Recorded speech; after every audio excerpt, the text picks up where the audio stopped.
point, her characters begin demanding their own novels.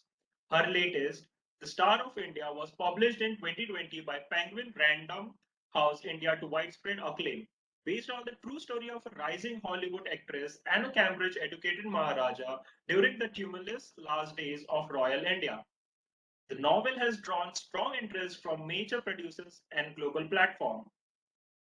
She has appeared at many literary events and is honored to be presenting again at the 2021 Orangecity Literature Fest. With Miss Diana, we have Mr. Kshitij Kokas with us as a moderator. Mr. Kshitij Kokas is a partner at Matter Entertainment based out of Mumbai, India. He oversees and is responsible for the smooth functioning of the talent management division, representing leading literary talents across realms of direction, screenwriting, and publishing. In addition to that, he is leading Matter's foray into producing of original content.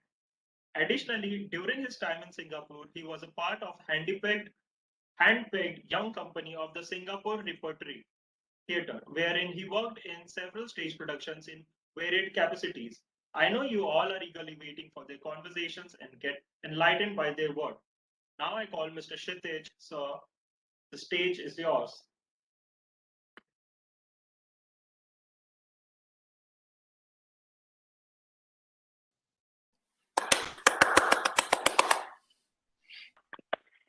Thank you. I'm so honored to be back again at the Orangecity Literature Festival. We're thrilled to be part of this inspiring event. Thank you for the invitation. Our theme today is stories traveling, and I'm so grateful to my brilliant agent Kshitij for joining me today to discuss The Star of India, published by Penguin Random House India. The novel is based on the true life romance of rising young Hollywood star Nancy Valentine and decorated war hero, the Maharaja of Cooch, Behar. It is set in a moment when the world will change forever. To celebrate the war's end, Jagadipendra Narayan, the Maharaja of Cooch Behar, flies to Los Angeles as the first leg of his US tour. At a glamorous Hollywood party, he meets Nancy. And Nancy has just begun her first big role in a Hollywood movie. She takes him to nightclubs and restaurants, introduces him to film stars and famous entertainers, takes him to her studio. They walk on the beach together and fall in love. His US tour forgotten. After the film wraps, she takes him to meet her parents in New York. And then he flies her to his kingdom in Northeast India. For Nancy, this is the journey to the land of her dreams with the man of her dreams. But his mother, the formidable Indira of Cooch Behar, sees Nancy as nothing but a low-class actress, unworthy of being her son's wife, the Maharani, and certainly of being Indira's daughter-in-law. After terrible conflict, they do defy her and marry in a traditional wedding and enjoy a blissful honeymoon. But no one will be untouched by the freedom struggle. Cooch Behar is a frontline state in the political struggle against communism. And Nancy will become enmeshed in a web of conspiracy, espionage, and attempted murder. Then the famed Mogul Ruby will disappear from the state, and its prophecy will shadow them all. You might ask, why did I write this story? And I might say it was fated. I've always been connected with India, studied her art and history at university, started a importing business there, and later took my husband there on our honeymoon. While working in Hollywood, I learned about the story of Nancy Valentine and immediately felt a tingle of possibility about the collision of these two worlds, Hollywood and royal India. And I felt that there was a dramatic possibility that I really wanted to realize. So I met Nancy. I interviewed her at her home, smaller than the Cooch Behar bathroom. I saw the portrait, the full-length portrait above her bed of the Maharaja, and screamed at the tiger skin in her closet, which she always kept as a memento of those days. She shared with me her unpublished memoirs and photographs and told me about her impoverished childhood growing up and how her most cherished possession was a world globe, which stood for her dreams. And every time she spun it, it always landed on India. I also had such a world globe. And whenever I spun it, it always landed on India. And that made me truly feel the connection between us. Travel has always been my connection to people and cultures. And I've always felt that people and cultures are more similar than different. My first website was silkroad.org, which, because for me, the internet was like the modern day Silk Road. And despite it all, I think it still is. My husband and I followed Marco Polo's route from Kashgar in Western China over the top of the world, the Karakoram Mountains, to Pakistan. There I researched Stinger about the covert US backing of the Afghan resistance against the Soviets. Book ideas have always inspired my travels, but sometimes place and setting has influenced the story, or at least been integral to the plot. For example, the Northwest Frontier Province in northwestern Pakistan and the Khyber Pass. Nancy's story led me twice to Cooch Behar, where I wandered the bazaar, the city bazaar, and the palace grounds down to the river, which will overflow during the climactic monsoon scene. I imagine how Nancy, raised in poverty, must have felt wandering those vast spaces, and how the royal family, to them, it was all normal. The family, which included Aisha, who married into the Jaipur royal family, used to summer in the hill station of Uti. And for some reason, that was a fascinating place to me. And a few years ago, my daughter and I took the famed narrow gauge steam train all the way up through the mountains and tunnels up to Uti. It was a fantastic journey, like this novel has been, one that's brought us here today. Kshitij was my earliest supporter. Please, Kshitij, tell me what first excited you about the Star of India. Well. Diana, first of all, thank you so much for giving all that context and background to what led you to writing the Star of India, and subsequently, all the other stories that you've kind of come up with, which focus on the Indian subcontinent and neighboring areas. But first of all, I would like to thank the platform of Orangecity Literature Festival and Diana Chambers, because it's only because of the both of you guys today that I'm on this panel. My journey with the Star of India actually began, Diana, as you'd remember, around a year and a half before the book was even published. That's when I first read the book, the manuscript actually, and it was genuinely one of the most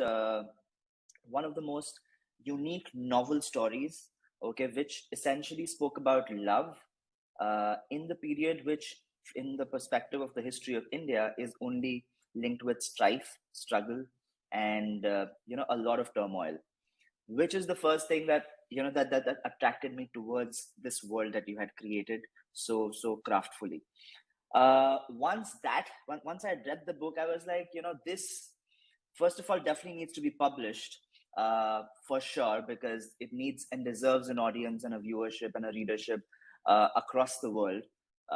So Diana and I actually started the journey to get the book published, which with the fantastic Neeta Kapoor from Syahi Literary Agency, who was a phenomenal support, to Diana and to me through that entire process. But even before the book was published, one thing that I was absolutely clear about and certain about was that this requires and needs an audiovisual adaptation. It needs to be seen as a film. It needs to be seen as a series.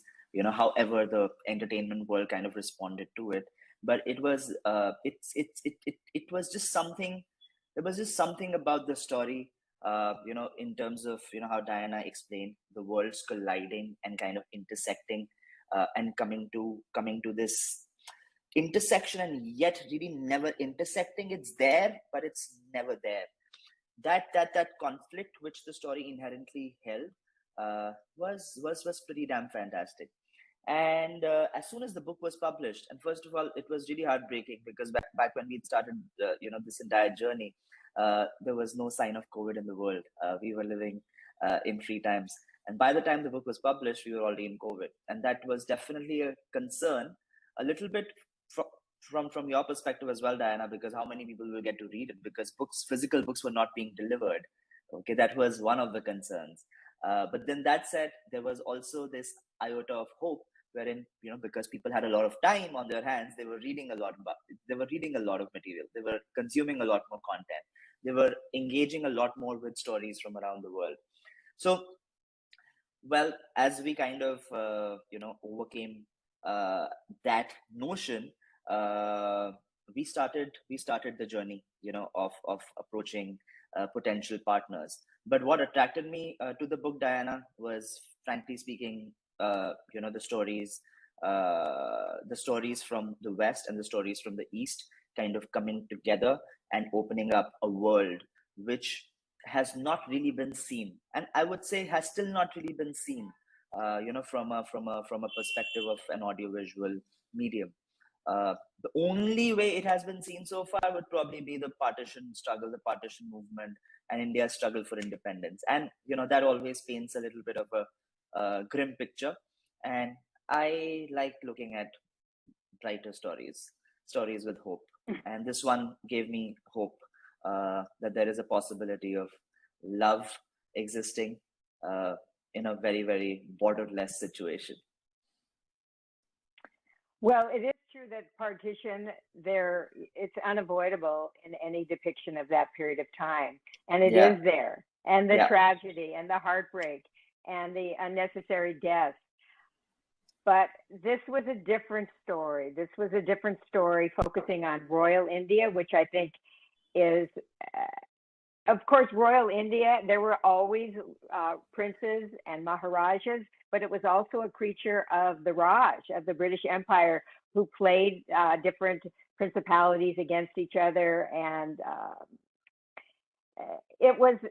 I wanted to get into a little bit of the background of how that came about. And we do see the British resident in Cooch, Behar that was always minding how he behaved. And they were also a factor in any political decisions.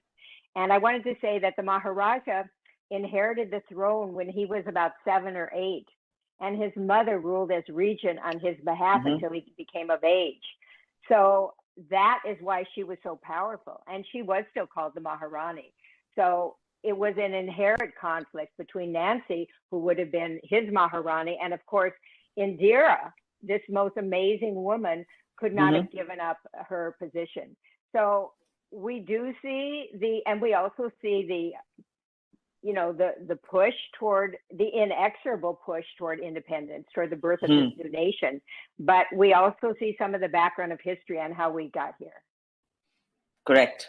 And that's what's fantastic, right? Because essentially it's a love story of two people, but it just still manages to open up the world to other people's situations which were prevalent in India at that moment in time, which is fantastic. But Diana, let me ask you a question. What is your opinion, and what do you feel in terms of the Star of India getting an audiovisual adaptation? Well, I was hoping to ask you the same question. Of course. Well, I will contribute to it, but okay. From a storyteller perspective, from someone who is the origin of the story, someone who's lived with it for many years now, where do you stand, and what's your vision for it?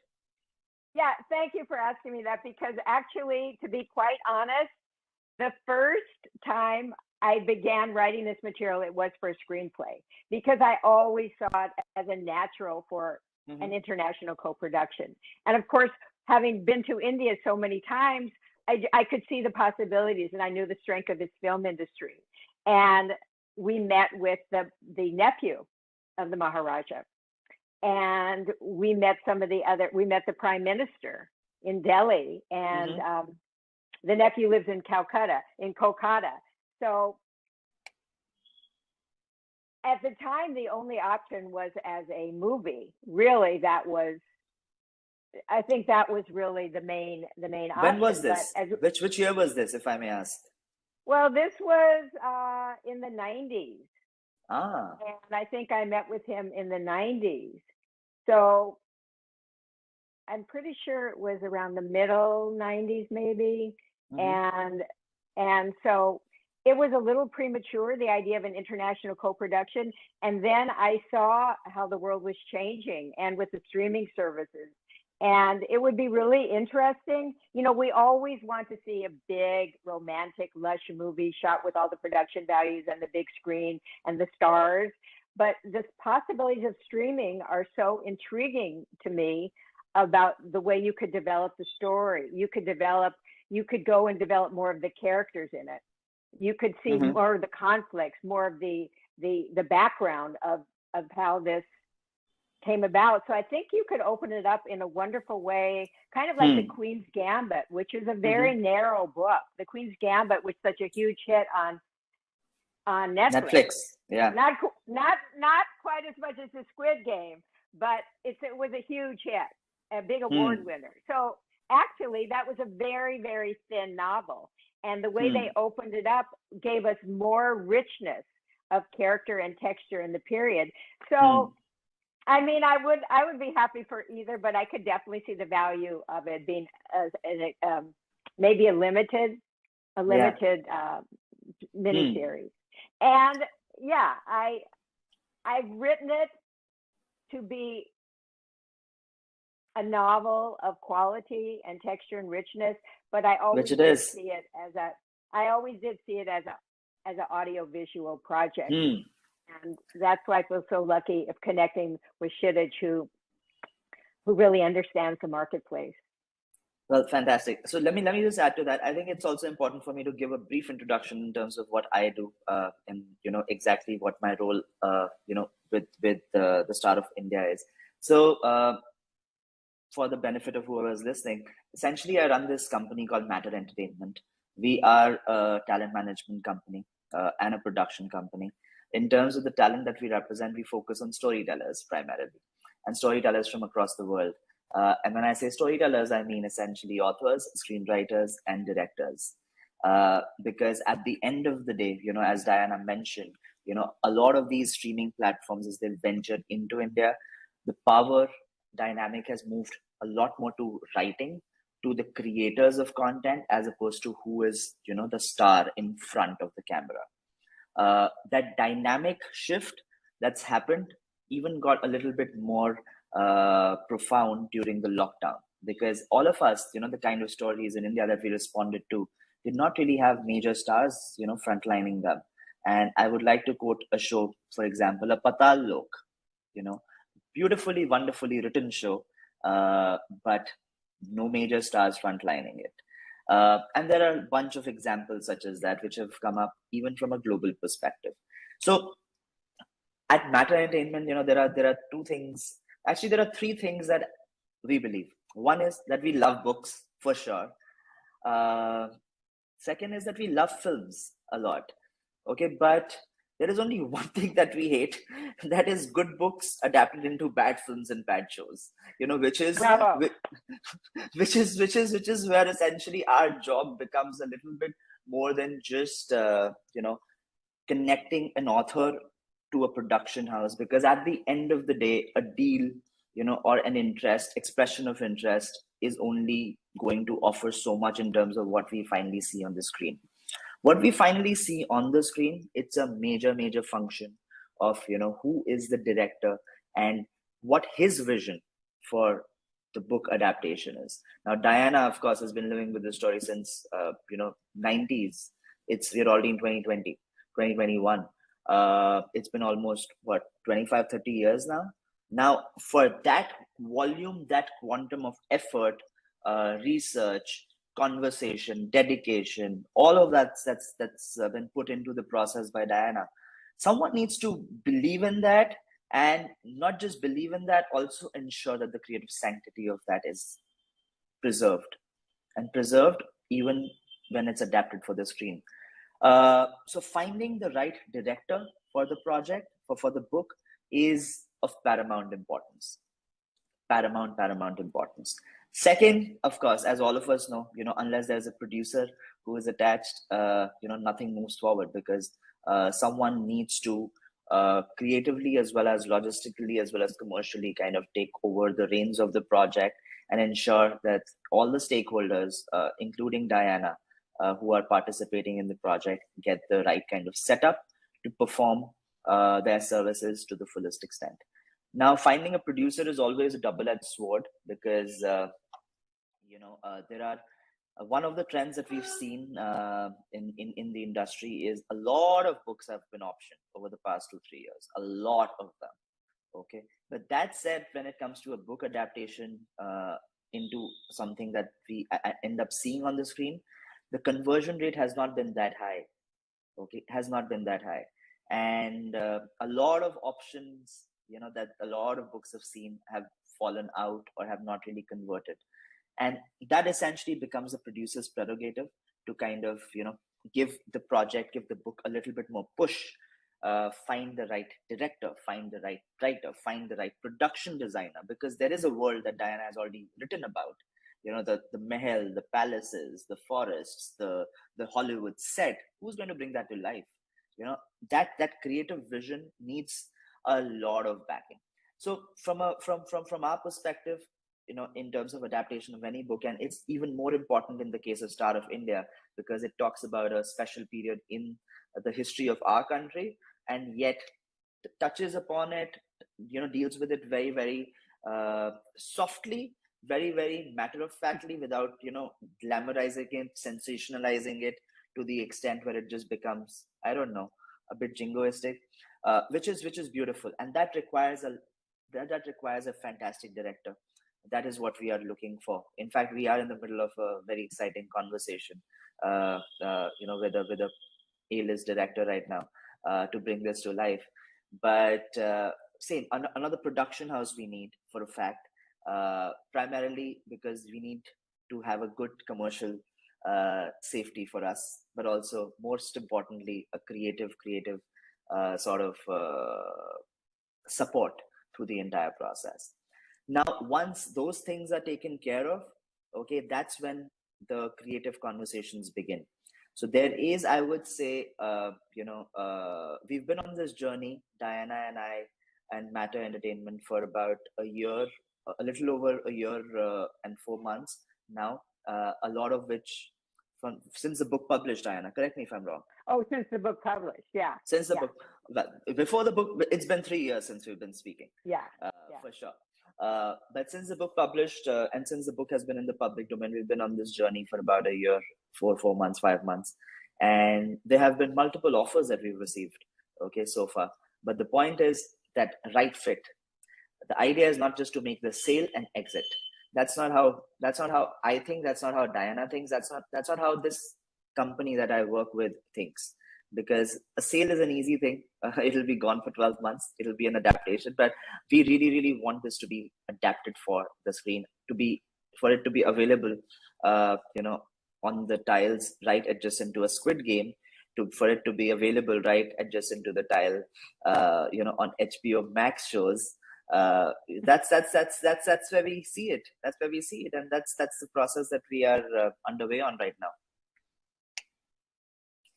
But it's but yeah, sorry, please, Diana. No, I was just going to say I'm very grateful for you shepherding me through this process, and not going for an easy sale, which we have had these offers, and you said no, hold out for something that's meaningful with the creative respect.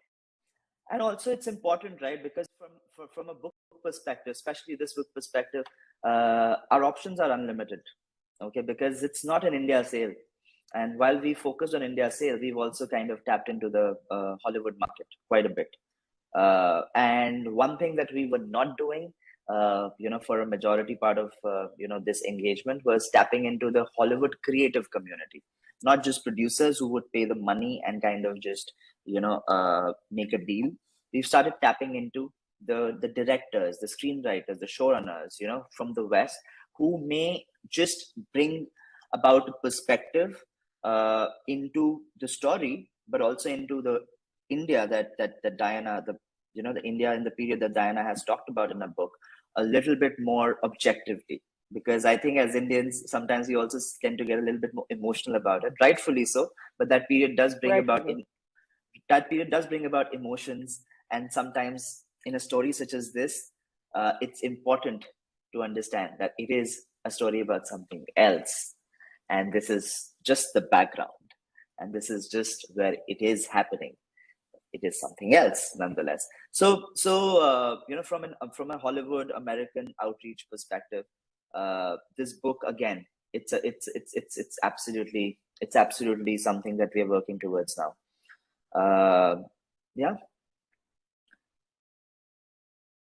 I was thinking about our theme today, stories traveling, and this is really an example of that. The story in Hollywood going to India, and then by seeing that it really has to do with the birth. Actually, their story, the Maharaja and Nancy, their story was for a while in my mind. And you're right to bring it back to the story of two people, because sometimes I think that the greater story is the birth of modern India. But that's where the strength of this material is, I think, because it is a great love story with so much conflict and emotion and pain and drama, and it plays out against this tumultuous background, this panorama of India in its birthing pain. So I think there's just a big scope here for the filmmakers to use. And more importantly, something, Diana, that you and I have been chatting quite a bit about, right? Because the book published during the lockdown, and we all of us had our concerns that what's going to be the future, now that a lot of studios had kind of stopped optioning books or stopped investing in stories which were not, well, I don't know what a nice way of saying this is, but stories which are not run of the mill. Okay. And also we saw this movement, from a studio perspective, that book adaptations primarily became about big spectacles. Okay. There is a world, there is a domain in which there are mid-level movies. When I say mid-level, I'm seeing all of these things from a Hollywood perspective. So when I say mid-level, I still mean big budgets for an Indian production, but from a Hollywood studio perspective. And it's very important to acknowledge that most of the money that flows into the Indian entertainment ecosystem, via a Netflix or an Amazon, via HBO Max or any of these platforms, it's all American money. At the end of the day, we are being allocated funds to create content. And there was, during the lockdown especially, and I think it started to open up now, these mid-level movies, films, scripts, series, shows were kind of suffering. Also because the theaters were shut. That definitely contributed to it. But now that the world has opened up, it's like being back to the races again. That's number one. And the other thing that I actually wanted to say that Diana and I have been chatting about a lot is, how stories have been traveling, how a Squid Games manages to, attract viewership, and not just viewership, attract pretty much 1 billion people to have watched the show, at least if the numbers are to be believed. But both legitimately and illegitimately. It's just a random statistic that I came across. But so many people watching the Squid Games, which is a show from South Korea. What were the odds of this happening 3 years back? Impossible. People used to say they would never read subtitles. I mean, as you called it, I think the tyranny of the 3-inch subtitle. Yeah. It's like, I've always loved watching international productions, and I'm used to subtitles, but so many people, it was just like the end. There was no way am I going to do this. And suddenly we have these international co-productions that are phenomenal. The French shows, Korean, Indian. It is literally a whole new world. It is. It's very exciting. Absolutely. In fact, one of the things, Diane, I don't know if you know this, but subtitles have become such a part of at least the Indian culture now, that even when we go to watch a Hollywood movie in a theater, and I was in the theater just yesterday, after almost 1.5, 2 years now, I watched this movie Shang-Chi, and there were English subtitles. And I felt very much at ease, because I was like, this is exactly how I watch shows on my television when I'm watching it on Netflix. Yeah. Right. It's just a That's much good bigger point. screen, Yeah. but I feel comforted. Yeah. So it's wonderful. Yeah. But So that's you went. yeah. Sorry, Yeah. please. No, you went back to a movie theater. Yes. That's kind of a big moment. Yeah. I'd be lying if I said I had tears, streaming down my cheeks. But it was an emotional moment. It was an emotional moment for sure. For sure. Yeah. But Well, that's one aspect of it. Sorry, Diana, but that's one aspect of it, right? It's not just stories traveling, by virtue of subtitles. It's also another thing, which is, as Diana pointed out right at the top of, when she was introducing herself, that cultures are not really that different. People really are not that really different. The emotions that people suffer, or it's not, emotions are not always suffered. Emotions that people feel are not really all that different.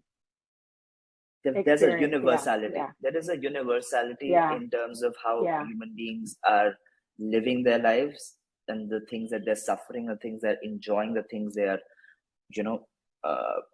feeling. There is a universality to it. And in a world which was locked down, and I think it still continues to remain a bit locked down. It's obviously the ease of travel is still not, at the level wherein it was. But essentially, Diana Chambers and people like Diana Chambers, who write stories, which kind of expose us to different kinds of worlds and different kinds of time periods. They are basically allowing people to travel the world without exiting their living rooms. And what can be a bigger service to humankind than that? Yeah. One thing that you said the other day that I thought was one of the greatest images I've ever heard was about stories being passports and storytellers being the new travel agencies of the world. I thought that was so brilliant. And I keep thinking about that. And, what a great thing it is to be part of that and to start bringing people together. I know that during the lockdown, I've never read so many books and watched so much television. And it was the escape. I think we've all shared that feeling of how do we get out of here? Through stories, through, visions of other people. And it's been the way we can avoid feeling so claustrophobic and lost to interact in this way with, with people all over the world. And absolutely, it's been a, again, we could succumb to these restrictions that separate us, or we could make every attempt we can to reconnect. And totally agree. Yeah, totally. So one thing I wanted to say before we run out of time is that during this period of watching so much television, I mean, ridiculous. Although every day I would write, I would only watch in the evening. I wouldn't sit in my pajamas and watch television all day. But okay, that said, is every night I've been watching something. And I've seen a lot of Indian productions. And the production values, I do come from a Hollywood background, and I'm very aware of production values and acting and directing and camera work. And it's so impressive of the quality, the very high quality of the Indian film industry.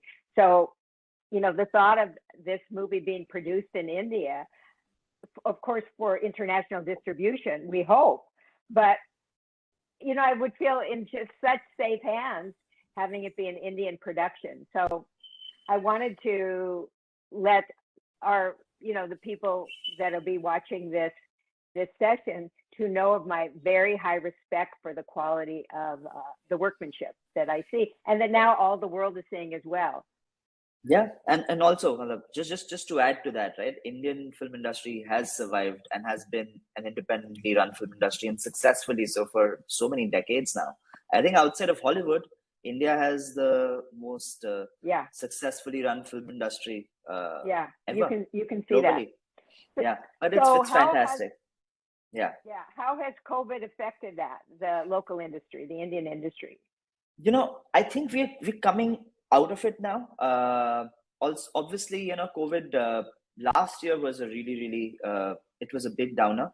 But then production started again this year in Jan.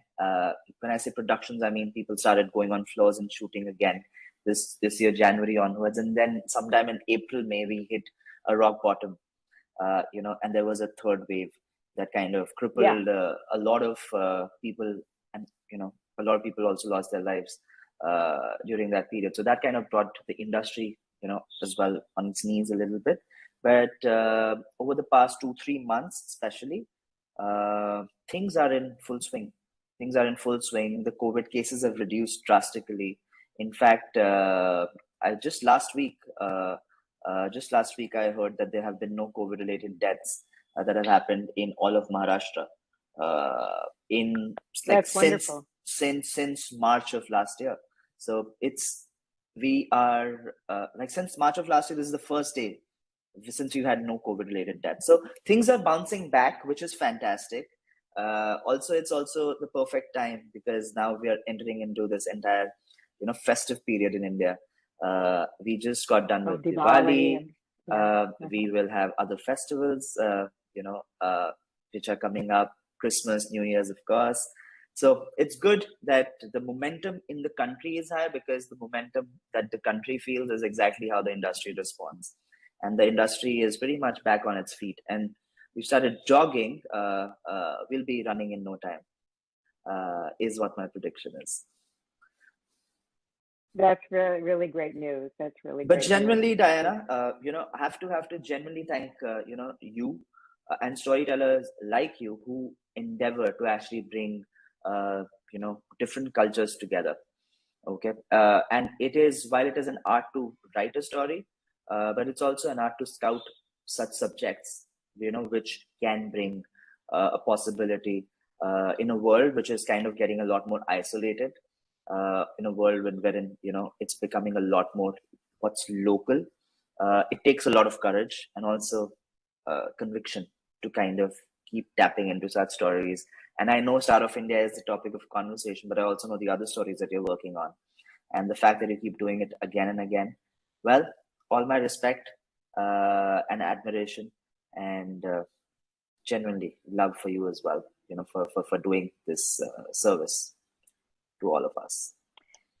Well, it's a calling, and I think I've suffered for not writing, if I can be honest, more American topics. I think a lot of people want maybe a domestic story, whatever the country, but I really am not able to do that. I see the world and I see global stories, and now I see the possibility of speaking to global audiences. I did want to publish this book first in India because the story is so specifically of India, but it will also appeal to international audiences. So I'm eager for that.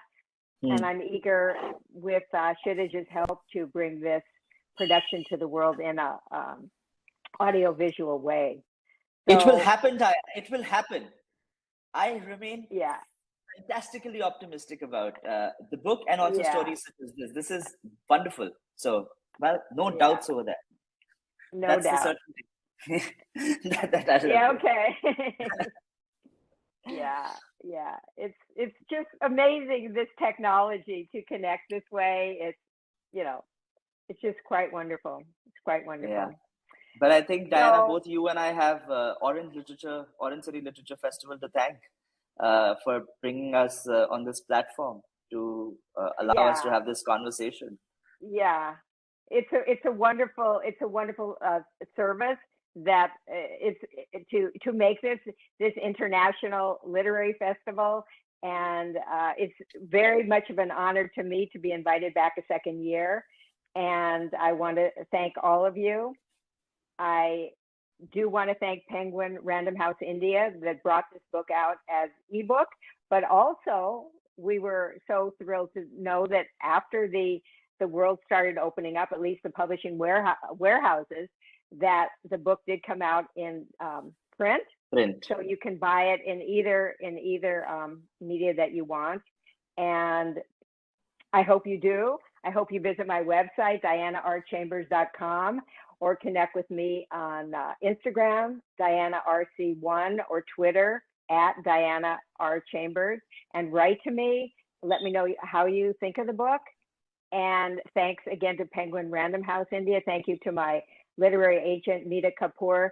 Thank you to Kshitij for joining me today. And it's just a great thrill. And I hope to see you guys again next year. Well, anything else you want to say, or June?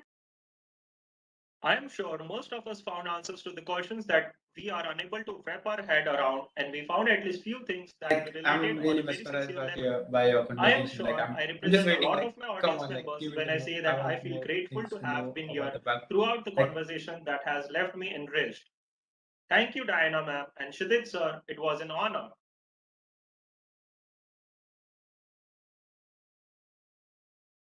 This is Okay, thank you. Thank Thank you. you, Thank you June. very much. And Diana, thank Bye. you so much. Thank you. Thank you. I'm very Thanks. grateful to be here. And we'll conclude this session, Diana, as we conclude our yoga sessions. Namaste. Namaste. Namaste.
Welcome to Raisoni Group, a vision beyond.